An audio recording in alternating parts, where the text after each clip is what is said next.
They'll walk out to the bleachers, sit in shirt sleeves on a perfect afternoon. They'll find they have reserved seats somewhere along one of the baselines, where they sat when they were children and cheered their heroes. And they'll watch the game, and it'll be as if they dipped themselves in magic waters. The memories will be so thick, they'll have to brush them away from their faces. People will come, Ray. The one constant through all years, Ray, has been baseball. America has rolled by like an army of steamrollers. It has been erased like a blackboard, rebuilt and erased again. But baseball has marked the time. This field, this game, it's a part of our past, Ray. It reminds us of all that once was good, and it could be again. Oh, people will come, Ray. People will most definitely come. A couple of weeks ago, I attended the Best Buddies Grand Slam baseball event, where the Best Buddies club members and their families joined 8 Major League Baseball players and coaches to enjoy a Sunday morning together through the greatest game of all, baseball. Many argue that baseball is a boring sport and is considered insignificant to our modern age full of technology and quick thrills. However, baseball is a marathon. It's a sport that's introduced through t-ball as a toddler and ages like a fine wine, gathering memories saturated full of emotions and life lessons that will last forever. At the Best Buddies event, I felt those emotions in the people around me. I felt the happiness of playing catch with a family member. The cheers and celebrations rung as loud as the crack of a bat.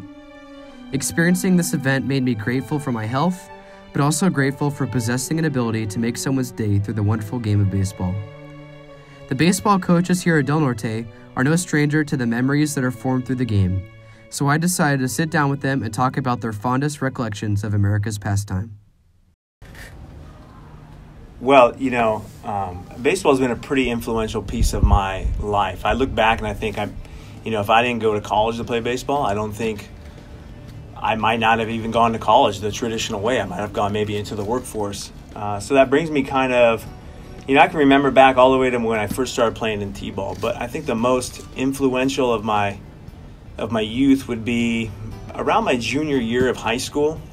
I played basketball and baseball in high school. And around my junior year, I got pretty good at basketball.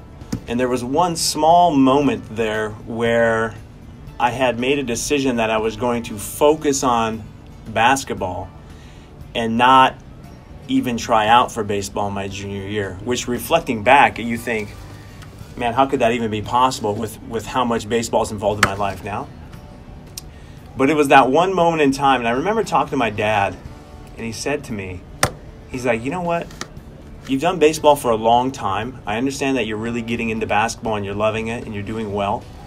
But why don't you just go try out and see what you feel like? And I knew what he was trying to get me to do is just still pursue all avenues. And the moment I stepped onto the field, I remember smelling the cut grass. Like the grass had just been cut. It was maybe the second week of tryouts, kind of in that range when basketball players got let out after playoffs, and then you got into baseball. But that was probably the one that stuck with me the most when I reflect back and think, if I would have just carried through with my original plan, where would I be now? Would I have gone to college? Would I be coaching baseball? Would I be so involved within the local Little League and the travel ball and all that other stuff? So I think that's probably that's the one that sticks out the most. I was fortunate growing up to have a lot of great experiences in baseball. My Little League experience was fantastic. Great coaches, great teammates, great friends. Got a chance to play in a great high school program we had a lot of success. Got a chance to play in college for 2 Hall of Fame coaches. Had a chance to play briefly professional as well for the local team, which was always a dream of mine. But the memory that really stands out to me most when I think of my childhood with baseball is going around with my dad and taking batting practice at as many different Little League fields as we could find. I grew up in Escondido. Escondido American was my Little League field. We'd hit there whenever we could, but we'd go on the weekends and just randomly drive and go find Rancho Santa Fe Little League, or we'd go find over to Carlsbad and find a field. And he was always up for taking me and having a good time, throwing me batting practice till I was done. Became kind of a quest for us to find new fields and a chance to hit at them, and obviously try to hit home runs at them if we could. That was the fun part. But to throw in that as well, my mom was a big part of my baseball experience as a young kid, and also as I continued to play as I got older. She was always at my games. It didn't matter where they were, when they were. She was always there, supportive. I can remember in college, we played at BYU in Provo, and there was a full-on almost blizzard going on, and we were still playing in the game because we were trying to get enough innings in for it to be official. And I looked up in the stands as I was in the on-deck circle. My mom was the only person in the stands. She had her umbrella out, and it was just pouring rain. She wasn't going to miss my at-bat. Everyone else was huddled in the tunnels underneath, and so my parents were huge positive influences in my youth with baseball. My dad coached teams that I was on. And just always ready and always willing to support me in any way I wanted to. I remember growing up and seeing my parents at my high school games. My mom, but my dad specifically, he was always there, and he got up extra early to go to work. I remember him leaving the house at like 4 a.m. so that he could get off work in time to come to our games. And I would remember them cooking meals for us like prior to the baseball game. Without their support, I don't even know how kids could do anything without parental support and getting them to all the practices, games, the feedings, just keeping them on the up and up. So it was amazing, and the sacrifices they made, I'm so appreciative of. Yeah.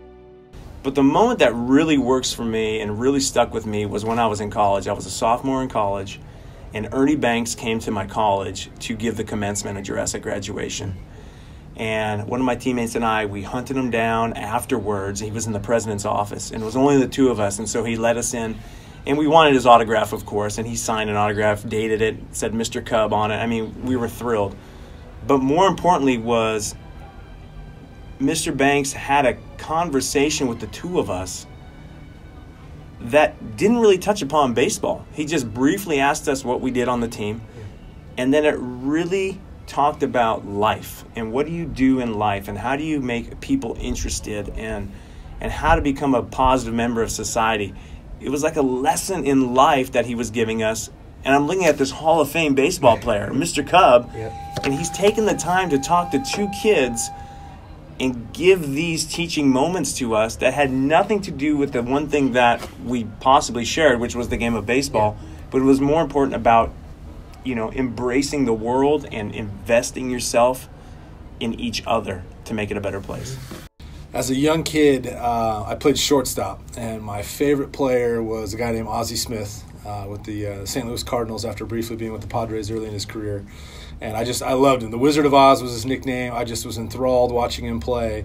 And whenever the Cardinals would come to San Diego, my dad would try to take me down for one of the games of the series just to get to watch the Cardinals especially, but certainly Ozzie Smith is my favorite guy. And I think I was about maybe 11 or 12, and I had a Cardinals hat that I would wear to school every single day, and it had sweat stains all over it. They were my favorite team. And it turned out that a guy that my dad knew from high school had gone on and played college baseball and had been Ozzie Smith's roommate in college. I didn't know any of this at the time. And so my dad's friend offered to take us down to a game at Jack Murphy Stadium at the time when the Cardinals were in town. So we went down there, and it was batting practice time, and Ozzie Smith happened to walk by on the field, and my dad's friend calls out to him. I still didn't know that he knew who he was. And Ozzie got all excited and came over, and then my dad's friend introduced Ozzie to me, and I remember just standing there shaking his hand and like being just I couldn't even talk. It was so amazing to meet my childhood hero, and he was really nice and said some nice things to me. He signed my hat. That was the last day I ever wore that hat. I still have it. It's in a box in my house. It still has a signature. You can barely read over the salt lines, but getting a chance to meet the guy that I'd kind of idolized on the field was something that just absolutely made my day, and even now, 25 years later, it still brings a smile to my face thinking of it. Too many find themselves in an endless cycle of pressure and anxiety, not realizing that people around them are a source of stress release. From 9 to 2 that Sunday, I felt free. I felt happy. I felt no need to do anything but enjoy the people I was surrounded by. At lunch, every best buddy went to go grab a hot dog, another baseball tradition. After devouring their signature dog, it began to rain. It was the worst timing. Their game that they had been practicing for all morning looked to be canceled. But not one ketchup-covered face at that event showed any signs of stopping. They threw on their jerseys and ran out into the field, pants smothered with mud. And just like that, the clouds parted, leaving an amazing ray of sunlight to shine through onto the glistening wet grass, almost acting as an omen to say, "Play ball." Each team's players were announced and they were treated to a grand applause from those in attendance. I saw the faces of proud mothers and fathers watching their sons and daughters high-five their teammates as they ran out into the field, hustling just like the game was meant to be played. The look of determination was painted on each player's face, evoking a friendly competitive atmosphere that allowed all the kids to play to their fullest potential. At school, we really don't get to see this joyful side of the buddies. The point of the club is to make each buddy feel as if they are one of the student body on campus, but I think we should flip the script. Let's try and be more like them, reflect their happy, exuberant personalities, enjoying what each day gives us and thinking positive. We should be replicating the actions of inclusive, responsible, and outgoing students. Students who say hello to each other as they walk by in the hall, those who give a smile to the person next to them in the morning. Students who attend sporting and club events to cheer on and support their best friends. Make it a mission to spend more time with your friends and family. Go and support amazing clubs like Best Buddies. Show the people around you that there is more to high school than self-inflicted stress. Let's face it, we only live once. School comes and goes, but the memories you make outside of the classroom are the only ones you'll remember. Standing on the field, I asked myself, is this heaven